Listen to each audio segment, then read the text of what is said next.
শুনুন, আজ আপনি সালাত আদায় করছেন অথচ খারাপ কাজ থেকে বেঁচে থাকতে পারছেন না। আজ আপনি সালাত আদায় করছেন অথচ বিড়ি সিগারেট পান করছেন, অথচ আল্লাহ তাআলা কোরআন মাজিদের মধ্যে বলছেন ইন্নাস সালাতা তানহা আনিল ফাহশাই ওয়াল মুনকার। নিশ্চয়ই সালাত মানুষকে অশ্লীল ও অসৎ কাজ থেকে বিরত রাখে।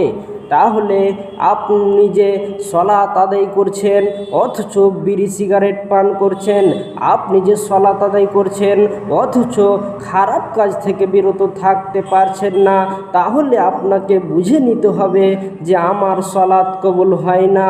রাসূল সাল্লাল্লাহু আলাইহি ওয়াসাল্লাম বলেছেন আনতা আবুদাল্লাহা কান্নাকা তারাহু, তুমি এমনভাবে আল্লাহর ইবাদত করবে যেন তুমি আল্লাহকে দেখছো।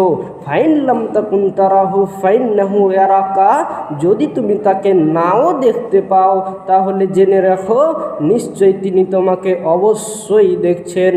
অতএব রাসূলের পদ্ধতিতে সালাত আদায় করতে হবে। রাসূল সাল্লাল্লাহু আলাইহি ওয়াসাল্লাম আরও বলেছেন সল্লু কামা রাআইতুমুনি উসাল্লি, তোমরা সেভাবে সালাত আদায় করো যেভাবে আমাকে সালাত আদায় করতে দেখেছো। অতএব আমাদেরকে রাসূলের পদ্ধতিতে সালাত আদায় করতে হবে, তাহলেই সালাত কবুল হবে এবং খারাপ কাজ থেকে বেঁচে থাকতে পারবেন।